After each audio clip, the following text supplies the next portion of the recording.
Hello students, welcome to Sigma classes Jodhpur. मैं लोकेश टोगेशिया, आपका physics mentor.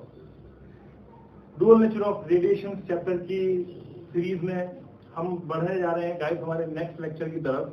बहुत ही जल्द, अभी ज़्यादा चैप्टर जो है वो बड़ा नहीं है, इसको हम कंप्लीट करने 2 और 3 लेक्चर्स मैक्सिमम उसमें हम चैप्टर को कंप्लीट कर लेंगे guys.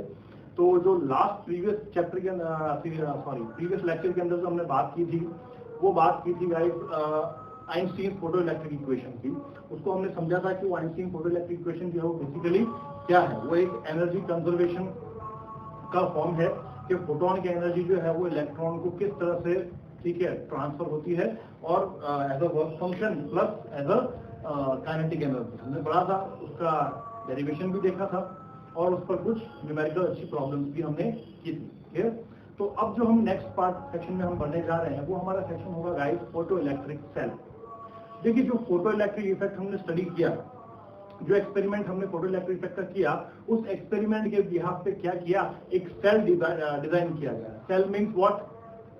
A device which converts one form of energy into other form of energy. कोई भी ऐसा डिवाइस जो किसी एक फॉर्म ऑफ एनर्जी को किसी अदर फॉर्म ऑफ एनर्जी में कन्वर्ट करता है, उसी को हम सेल बोलते हैं। तो यहाँ पर फोटो इलेक्ट्रिक इफेक्ट वाले एक्सपेरिमेंट से ही एक नया सेल बनाया गया जिसको हम बोलते हैं फोटो इलेक्ट्रिक सेल। क्या था ये फोटो इलेक्ट्रिक सेल? ये एक ऐसा सेल था जो कि वर्क करता था, ठीक है, और एक ऐसा डिवाइस था जो कन्वर्ट करता था, बेसिकली वर्क भी नहीं कहूंगा मैं, कन्वर्ट करता था किसे, लाइट एनर्जी को electrical energy. It is a device which used to convert light energy into electrical energy. Light energy radiation की फॉर्म में जब इस डिवाइस पर, ठीक है, इसके एक्सपेरिमेंटल सेटअप पर लाइट गिरती है तो लाइट एनर्जी मिलती है और उससे क्या होता है, इलेक्ट्रॉन्स इजेक्ट होते हैं और वो आपके सर्किट में रिवॉल्व करते हैं जिससे आपको करंट मिलती है। Current is what? Electrical energy. तो बेसिकली ये एक ऐसा डिवाइस होता है जो कन्वर्ट करता है किसको, लाइट एनर्जी को इलेक्ट्रिकल एनर्जी में। क्लियर है? तो हमारा नेक्स्ट सेक्शन देखिए, उसी पर हम फटाफट जल्दी से बात कर लेते हैं। छोटा सा पार्ट है, ज्यादा टाइम नहीं लेगा, उसके बाद हम चलेंगे नेक्स्ट सेक्शन पर।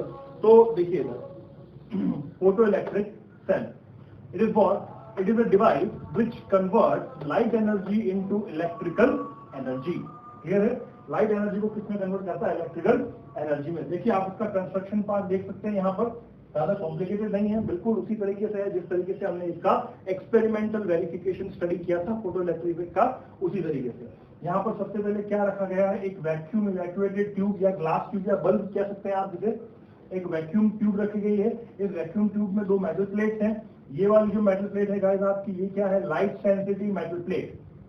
लाइट सेंसिटिव मेटल प्लेट, जिसको हम कैथोड भी बोल सकते हैं। और उसी के ठीक सामने एक पतली सी एक थिन मेटल प्लेट रखी गई है जो कि क्या कहलाई गई है, एनोड। उसके बाद में इन प्लेट्स को आगे चल करके एक बैटरी और की से ज्वाइन कर दिया गया है। कैथोड को बैटरी के नेगेटिव टर्मिनल से ज्वाइन किया है और एनोड को बैटरी के पॉजिटिव टर्मिनल से ज्वाइन किया है। देख पा रहे हैं आप लोग? क्लियर है? और यहाँ पर हमारे पास में एक की है। क्योंकि ये ट्रांसपेरेंट सेक्शन है, ये कैसा सेक्शन है, वैक्यूम ट्यूब का ट्रांसपेरेंट, तो यहाँ से लाइट रेडिएशन, यहाँ लिख देता हूं मैं,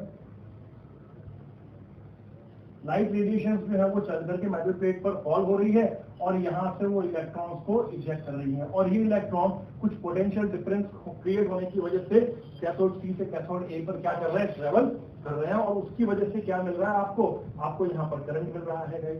अगर मैं यहाँ पर सपोज कर लीजिए एक बल्ब लगा देता हूँ,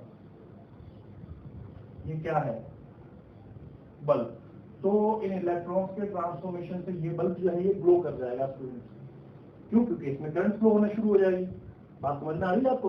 तो बेसिकली ये आपका क्या हो गया, फोटो इलेक्ट्रिक सेल। यहाँ पर लाइट रेडिएशन, लाइट एनर्जी गिर रही थी जिसकी वजह से आपका बल्ब, ठीक है, ग्लो हुआ और उसको क्या मिला, इलेक्ट्रिकल एनर्जी मिली। क्लियर? तो एक प्रिंसिपल क्या होगा इसका, works on the principle of photo electric effect. Photo electric effect के प्रिंसिपल पे ही ये क्या कर रहा है, वर्क कर रहा है। देख पा रहे हैं आप? फोटो इलेक्ट्रिक इफेक्ट के प्रिंसिपल पे ये वर्क कर रहा है। इसका कंस्ट्रक्शन और वर्किंग जो होगा वो as similar to the study experimental verification of photo electric effect ही होगा। आप खुद इसका कंस्ट्रक्शन और वर्किंग आई होप लिख सकते हैं, ज्यादा उसमें आपको प्रॉब्लम नहीं आएगी। ये जो सेल है इसके कुछ यूजेस हैं स्टूडेंट्स, वो देख लीजिए आप क्या यूजेस हैं इसके। ये बर्गुलर अलार्म या फायर अलार्म में यूज होता है। Use as a counter, counter मतलब फैक्ट्रीज आउटलेट्स में, ठीक है, प्रोडक्शन या प्रोडक्ट्स को या चीजों को मैन्युफैक्चर करने के बाद उन्हें काउंट करने में यूज आता है। In reproduction of sound in theatres, theatres में, मूवी थिएटर्स में साउंड रिप्रोडक्शन में यूज किया जाता है। In switch off and switch on the street light system. हमारा जो ट्रैफिक लाइट सिस्टम या स्ट्रीट लाइट सिस्टम होता है उसको स्विच ऑफ या स्विच ऑन करने में काम में लिया जाता है। Used for the determination of Planck's constant, इसकी बात हम अभी आगे करने वाले हैं। Used for the determination of Planck's constant, plants constant की वैल्यू को डिटरमाइन करने में भी यूज किया जाता है। And last but not the least, के और भी यूजेस हैं लेकिन जो कॉमन यूजेस हैं मैं यहाँ पर वो दिख रहा हूँ आपके सामने। Use in solar cells, solar cells में भी इसको बहुत यूज किया जाता है। क्लियर है? तो ये हो जाएगा आपका एक बेसिक, ठीक है, introduction regarding photo electric cell. इसको आप नोट कर सकते हैं। कंस्ट्रक्शन वर्किंग मैंने क्या बोला है, मैं आपको सजेस्ट करूंगा कि आप अपनी लैंग्वेज में लिखें। बिल्कुल टफ नहीं है, आप अपनी लैंग्वेज में लिख सकते हैं। उसके अलावा इसको समझने में मुझे नहीं लगता किस प्रकार का आपको डाउट आएगा, तो प्लीज इसको आप फॉलो करें, इसको नोट करें, फिर हम आगे बढ़ते हैं हमारे नेक्स्ट टॉपिक पर। ये प्लीज नोट कर लीजिए। ओके, तो आपको फोटो इलेक्ट्रिक सेल के बारे में नॉलेज जो है वो मिल चुकी होगी गाइस, ठीक है। अब हम बढ़ते हैं हमारे नेक्स्ट टॉपिक की तरफ, जो कि है determination of Planck's constant by photo electric cell. Determination of Planck's constant, जो कि इसका एक यूज भी था। क्लियर है? हमने देखा था कि हम प्लांट्स कांस्टेंट की वैल्यू जो है वो फोटो इलेक्ट्रिक सेल की हेल्प से डिटरमाइन कर सकते हैं। एक्चुअली प्लांट्स कांस्टेंट की वैल्यू तो आपको पता है क्या होती है, H = 6.63 10⁻⁻34 joule into second. Clear है? लेकिन ये वैल्यू आती कैसे, उसके बारे में थोड़ी सी हम यहाँ पर चर्चा करने वाले हैं, ठीक है। तो देखिए, सबसे पहले हम क्या करते हैं, यहाँ पर एक फोटो इलेक्ट्रिक सेल लेते हैं। उस सेल पर हम डिफरेंट फ्रीक्वेंसी की रेडिएशन को फॉल करवाते हैं।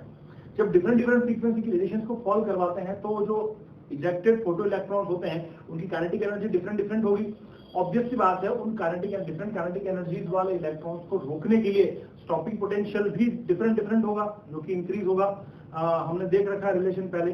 तो यहाँ पर हम क्या करते हैं कि फोटो सेल का यूज कर उस पर डिफरेंट फ्रीक्वेंसी की रेडिएशन गिराकर एक ग्राफ प्लॉट कर लेते हैं। क्या प्लॉट कर लेते हैं गाइस? ग्राफ किस के बीच में? इंसिडेंट फ्रीक्वेंसी और स्टॉपिंग पोटेंशियल के बीच में। देख सकते हैं आप यहाँ पर, देखिए यहाँ पर देखिए क्या लिखा हुआ है, by the use of photo cell we incident the radiations of different frequencies and plot a graph between frequency and stopping potential। Frequency और स्टॉपिंग पोटेंशियल के बीच में ग्राफ। तो ग्राफ जो है वो इस प्रकार से आता है, इस तरह से हमने बात कर रखी है ग्राफ में पहले भी, इसी तरह से आएगा ग्राफ। मैं भी आपको और बता दूंगा, देखिए कैसा आएगा ग्राफ। यही ग्राफ आएगा हमारे पास में, ये स्ट्रेट लाइन होगा लेकिन थ्रेशोल्ड फ्रीक्वेंसी से शुरू होगा। ये चीज आप जानते हैं क्या है, थ्रेशोल्ड फ्रीक्वेंसी। क्लियर है? तो ये ग्राफ आ जाएगा हमारे पास। अगर ये ग्राफ आ जाएगा तो क्या इस ग्राफ का स्लोप डिटरमाइन कर सकते हैं हम स्टूडेंट्स? बिल्कुल। तो स्लोप ऑफ ग्राफ क्या होगा, देखिए slope of graph, straight line graph है, स्ट्रेट लाइन ग्राफ का स्लोप क्या होता है, m या फिर tan थीटा।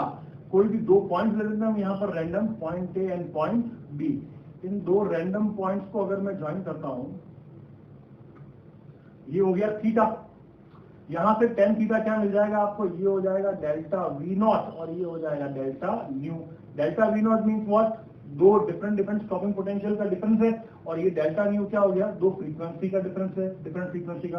तो tan थीटा की वैल्यू आती है यहाँ पर delta V0 upon delta nu, equation 1। इसको हम यहाँ लिख करके रख लेते हैं। तो ये हमारा क्या आ गया, ग्राफ का स्लोप आ गया student, delta V0 upon delta nu. बात समझ पा रहे हैं आप लोग? क्लियर है? चलिए इसको यहाँ छोड़ देते हैं और बात करते हैं, देखिए again from Einstein's photo electric equation. पता होगा आपको आइंस्टीन की फोटो इलेक्ट्रिक इक्वेशन क्या कहती है student? K max is equal to H nu minus phi naught. Clear है ना आपको? K max is equal to H nu minus phi naught. और if V0 is stopping potential, V0 अगर आपका stopping potential है तो K max is equal to क्या हो जाता है, EV0। ये भी हम जानते हैं। मैं इसको रिप्लेस कर देता हूं यहाँ पर, तो ये हो जाएगा EV0 is equal to H nu minus phi naught. यहाँ से V0 की वैल्यू को क्या मैं लिख सकता हूँ, h/e minus phi naught upon E। Equation बनी मेरे पास में स्टॉपिंग पोटेंशियल की। स्टूडेंट्स देख पा रहे हैं आप लोग? क्लियर है? नाउ अब हमें क्या करना है, comparing with equation of straight line। Straight line की इक्वेशन के साथ में अगर मैं इक्वेशन को कंपेयर करूं, क्योंकि ये स्ट्रेट लाइन की इक्वेशन को फॉलो करती है। स्ट्रेट लाइन की इक्वेशन क्या है, y = mx + c। तो अगर उसके साथ कंपेयर करेंगे तो देखिए y एक्सिस पर या y के एक्सिस में किसकी वैल्यू आ रही है, v0 की, बिल्कुल ठीक। x पर किसकी वैल्यू आ रही है, फ्रीक्वेंसी की, बिल्कुल ठीक। और ये क्या है, ये आपका नेगेटिव क्या है, ठीक है, कुछ c आ रहा है, नेगेटिव इंटरसेप्ट जिसको कहते हैं हम। तो नेगेटिव इंटरसेप्ट, तो इसको हम यहाँ पर ध्यान रखिएगा -φ0/e लिख सकते हैं स्टूडेंट्स। ये हो गया आपका -φ0/e, जिसको हम बोलते हैं इंटरसेप्ट, नेगेटिव से शुरू हो रहा है। देयरफॉर अगर इसको मैं कंपेयर कर दूं तो स्लोप ऑफ, ठीक है, ग्राफ या straight line, slope of straight line by equation क्या हो जाएगा अगर कंपेयर करें तो, m = tan थीटा = m की वैल्यू अगर कंपेयर करेंगे तो क्या आएगी, क्या h/e आ जाएगी क्या। इस इक्वेशन से देखिए, अगर ये स्ट्रेट लाइन की इक्वेशन है तो यहाँ पर m की जगह क्या आ रहा है, h/e आ रहा है। और h/e m जो होता है वो हमारे ग्राफ की या स्ट्रेट लाइन की स्लोप ही होती है स्टूडेंट्स, आपने पढ़ रखी होगी ये चीज। तो अगर मैं इसको स्ट्रेट लाइन की इक्वेशन से कंपेयर करता हूं तो यहाँ पर m की जगह मुझे क्या मिलेगा, h/e। तो ये h/e एक तरह से मेरा क्या हो गया, स्लोप हो गया। अब देखिए ग्राफ से भी हमें, ठीक है, v0 और न्यू के बीच के ग्राफ से हमें स्लोप मिला था डेल्टा v0/डेल्टा न्यू।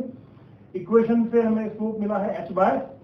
तो हम क्या कर सकते हैं, इक्वेशन 1 और इक्वेशन 2 को इक्वेट कर सकते हैं, क्योंकि इक्वेशन 1 भी स्टॉपिंग पोटेंशियल और फ्रीक्वेंसी के ग्राफ का स्लोप है, इक्वेशन 2 भी स्टॉपिंग पोटेंशियल और फ्रीक्वेंसी y और x के बीच के ग्राफ का स्लोप होगा ना। तो y क्या हो गया, स्टॉपिंग पोटेंशियल, x क्या हो गया, फ्रीक्वेंसी, उसके बीच का स्लोप क्या हो गया, h/e। अगर मैं इन दोनों को कंपेयर करता हूं तो ये चीज आ जाएगी h/e = डेल्टा v0/डेल्टा न्यू। यहां से h की वैल्यू बन जाती है स्टूडेंट e × डेल्टा v0/डेल्टा न्यू। ये आ जाती है आपके पास में प्लांक्स कांस्टेंट की वैल्यू। e जो होगा वो चार्ज ऑफ एन इलेक्ट्रॉन होगा, डेल्टा v और डेल्टा न्यू की वैल्यू जो भी हम ग्राफ प्लॉट करेंगे फोटो सेल से, उसकी वैल्यू यहाँ पर जो आएगी वो कांस्टेंट आएगी, क्योंकि स्ट्रेट लाइन का जो स्लोप होता है वो कांस्टेंट होता है। पता होगा ना हमें ये चीज, स्ट्रेट लाइन का स्लोप कांस्टेंट होता है। तो ये जो भी वैल्यूज हम यहाँ पुट करेंगे तो आपके पास में h की वैल्यू जो है वो कांस्टेंट ही आएगी। कितनी आएगी आप जानते हैं, h must be equal to 6.63 10⁻34 joule into second. इस तरह से हम क्या करते हैं, ठीक है, डिटरमाइन करते हैं प्लांक्स कांस्टेंट की value by the help of photoelectric equation, sorry photoelectric cell. Clear है, देख लीजिए अच्छे से, क्लियर है। इस तरह से हम ग्राफ्स और इक्वेशन से कंपेयर करके और प्लांक्स कांस्टेंट की वैल्यू डिटरमाइन करते हैं। नोट करें प्लीज।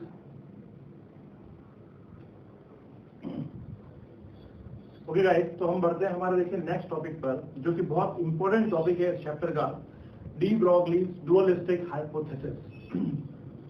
क्या है डी ब्रॉगली डुअलिस्टिक हाइपोथेसिस।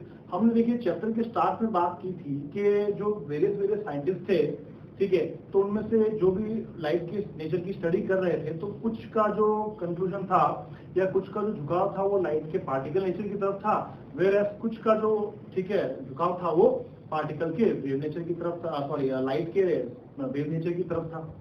तो कॉन्फ्लिक्ट था साइंटिस्ट के बीच में लाइट के नेचर को रिगार्डिंग, नेचर के रिगार्डिंग, कि कुछ कहते थे light has a particle nature, where some other says that light has a wave nature. तो इस तरह से फिर बाद में क्या मान लिया गया that light has dual nature properties, लेकिन ऐसा मैंने कहा था आपको हो नहीं सकता। तो ये एम्बिग्यूटी जो थी, ये कंफ्यूजन जो था, ये काफी टाइम तक चलता रहा। और इस कंफ्यूजन को फिर किसने दूर किया, वो साइंटिस्ट थे Louis Victor de Broglie, French physician थे लुइस विक्टर डी ब्रॉगली। जो साइंटिस्ट आए उन्होंने दोबारा से लाइट की स्टडी की और उन्होंने इस कंफ्यूजन को क्लियर किया। कैसे क्लियर किया कि उन्होंने कहा कि देखिए लाइट की बात नहीं है, लाइट का जो एक्चुअल नेचर है, सुनिएगा मेरी बात ध्यान से, लाइट का जो एक्चुअल नेचर है वो कैसा है, पार्टिकल नेचर है, प्योरली पार्टिकल फॉर्म। कैसी है फॉर्म, पार्टिकल फॉर्म। पार्टिकल मतलब क्या, light has energy bundle packets called photons. तो लाइट जो है फोटॉन्स की फॉर्म में क्या कर रही है, ट्रेवल कर रही है, क्लियर है। लेकिन डी ब्रॉगली ने साथ ही साथ एक चीज और की कि कोई भी मास पार्टिकल है या कोई भी मैटर पार्टिकल है जिसके पास कुछ पर्टिकुलर मास होता है, तो हर पार्टिकल जिसके पास में कुछ ना कुछ मास होगा, देखिए फोटोन के पास में रेस्ट मास तो नहीं होता, लेकिन डायनामिक मास होता है, बताया था मैंने आपको। जब वो ट्रेवल कर रहे होते हैं तो उस टाइम उनका कुछ ना कुछ मास जो है वो होता है, जिसको हम डायनामिक मास बोलते हैं, क्लियर। तो डी ब्रॉगली ने कहा कि हर मैटर पार्टिकल जिसके पास कुछ ना कुछ मास होता है उसके पास कुछ ना कुछ एनर्जी भी होगी। ये चीज आइंस्टीन ने पहले ही प्रूव कर दी थी। E is equals to mc square, E is equals to mc square, mass energy relation जो आइंस्टीन का बहुत फेमस रिलेशन है। C तो देखिए कांस्टेंट है, तो वहां पर E और m जो है वो आपस में क्या आएगा, डायरेक्टली प्रोपोर्शनल। मतलब हर मेटल पार्टिकल के पास जिसके पास कुछ ना कुछ मास है उसके पास में एनर्जी होगी। और ये एनर्जी किस फॉर्म में होगी? ये एनर्जी होती है इन फॉर्म ऑफ वेव। कैसे होती है? In form of wave. Her particle जो मूव कर रहा हो, जो मोशन में हो, वो कुछ ना कुछ अपने साथ में एनर्जी प्रोड्यूस करके रखता है। हमने टीवी में ठीक है देख रखा होगा, जैसे हम देखते हैं, जैसे वीडियो गेम्स में जब क्रिकेट खेलते हैं हम तो शॉट मारते हैं, तो बॉल जब बाउंड्री की तरफ जाती है तो आपको बॉल के पीछे एक वेव बनी हुई दिखाई देती है क्या? वेव चल रही होती है ना? बिल्कुल ठीक। सुपरमैन, स्पाइडरमैन जब बहुत फास्टली किसी रोड से मूव करते हैं तो आपको देखते हैं, आपको सुपरमैन या स्पाइडरमैन नहीं दिखता, सिर्फ एक वेव दिखती है। उनके पीछे एक वेव चल रही होती है जो आसपास के सारे ठीक है मिरर, ठीक है कांच को वगैरह तोड़ देती है। ऑब्जर्व किया है ना आपने ये चीज? क्लियर? कोई भी चीज जितनी ज्यादा फास्ट चलती है ना तो आपको फिर वो पार्टिकल या वो मैटर पार्टिकल नहीं दिखाई देता, सिर्फ दिखाई क्या देता है? उसके साथ एसोसिएटेड वेव। यही कंक्लूजन डी ब्रॉगली का था कि सिर्फ लाइट की बात नहीं है यहाँ पर। हर मैटर पार्टिकल जो जितना ज्यादा फास्टली मूव करेगा उसके साथ में उतनी ही इफेक्टिव क्या रहती है? वेव रहती है। तो लाइट का एक्चुअल नेचर जो है वो कैसा हो गया? पार्टिकल नेचर का हो गया। लेकिन क्योंकि वो बहुत ज्यादा एक्सट्रीम स्पीड से मूव करते हैं तो पार्टिकल नहीं दिखाई देकर के हमें सिर्फ और सिर्फ क्या दिखाई देती है? उनके साथ एसोसिएटेड वेव। ये उनकी थ्योरी थी और उन वेव्स को उन्होंने नाम दिया डी ब्रॉगलीज वेव। ये है, तो इसको बोलते हैं डी ब्रॉगली डुअलिस्टिक हाइपोथेसिस। यहां पर आकर के डी ब्रॉगली ने जो कंफ्यूजन था regarding the nature of light उसको क्रिएट किया। इस वजह से उनका नाम जो है वो बहुत हो गया। देखिए बोर्ड पर मैंने ऑलरेडी लिख रखा है, पढ़ते हैं इसको। क्या कहता है ये? De Broglie dualistic hypothesis.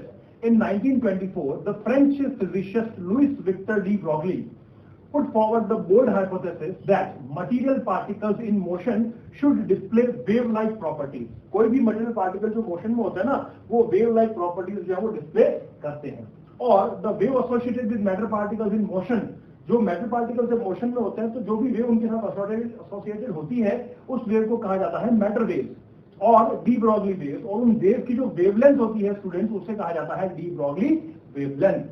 Clear है? और इस डी ब्रॉगली वेवलेंथ का एक्सप्रेशन भी डी ब्रॉगली ने फाइंड करके दिया, क्योंकि ये जो हाइपोथेसिस थी वो कहीं ना कहीं आइंस्टीन के मास एनर्जी रिलेशन से ठीक है रिलेट करती थी। तो देखिए उसने कहा कि जो फोटोन होते हैं ठीक है उनकी एनर्जी क्या होती है? E is equals to h nu। पता है आपको आइंस्टीन मास एनर्जी रिलेशन भी फोटोन के लिए लागू हो सकता है क्योंकि वो c की स्पीड से ट्रेवल करते हैं। तो उसका रिलेशन क्या होता है? E is equals to mc square। दोनों इक्वेशन को हमने यहाँ पर इक्वेट कर लिया। जब इक्वेट कर लिया तो क्या बना? h nu is equals to mc square. I hope आपको ये चीज क्लियर हो गई होगी। न्यू को हम लिख सकते हैं c बाय लैम्डा, तो ये हो गया है c by lambda is equal to mc square. c से c कैंसिल आउट, क्या बच गया? लैम्डा को हम ऊपर ले mc को नीचे ले गए तो lambda is equal to h by mc। और यहाँ पर mc जो है वो बन गया मोमेंटम ऑफ फोटॉन। तो de Broglie wavelength dualistic nature या डुअलिस्टिक हाइपोथेसिस से डी ब्रॉगली वेवलेंथ का जो एक्सप्रेशन हमारे पास में आता है स्टूडेंट्स वो आता है lambda is equal to h by p। I hope आपको ये चीज समझ में आई होगी। सिर्फ लाइट के लिए h बाय p है, मतलब किसी भी मैटर पार्टिकल के लिए ये रिलेशन जो है वो ठीक है एक्सेप्टेबल है। हर मैटर पार्टिकल जो कुछ ना कुछ वेलोसिटी से कुछ ना कुछ स्पीड से मूव कर रहा है तो वो अपने साथ में कुछ ना कुछ वेव जो है वो एसोसिएटेड करके रखता है जिसकी वेवलेंथ इस फॉर्मूले से प्रेडिक्ट की जा सकती है। क्लियर है आपको ये चीज? तो ये है डी ब्रॉगली हाइपोथेसिस और de Broglie wavelength. Next part में हम क्या करेंगे? हम अलग अलग मैटर पार्टिकल्स की डी ब्रॉगली वेवलेंथ फाइंड करेंगे, स्टडी करेंगे उसके। ठीक है, इस पर क्वेश्चन जो है वो 100% बनेगा आपके बोर्ड लेक्चर क्लासेस के एग्जाम्स के अंदर। ध्यान रखिएगा, बोर्ड एग्जाम्स हो चाहे कॉम्पिटिटिव एग्जाम्स हो, इस टॉपिक से क्वेश्चन आना 100% कंफर्म है। क्लियर है? तो उसको स्टडी करें। नेक्स्ट पार्ट में, नेक्स्ट लेक्चर में हम ठीक है डिफरेंट मैटर पार्टिकल्स की डी ब्रॉगली वेवलेंथ पर डिस्कशन करेंगे। आई होप आपको ये लेक्चर समझ में आया होगा। अपना प्यार सिग्मा क्लासेस के साथ में और मेरे साथ में इसी तरह से बनाए रखिएगा। आज के लिए मैं आपको विदा लेता हूँ। Thank you guys. ठीक है, थैंक यू।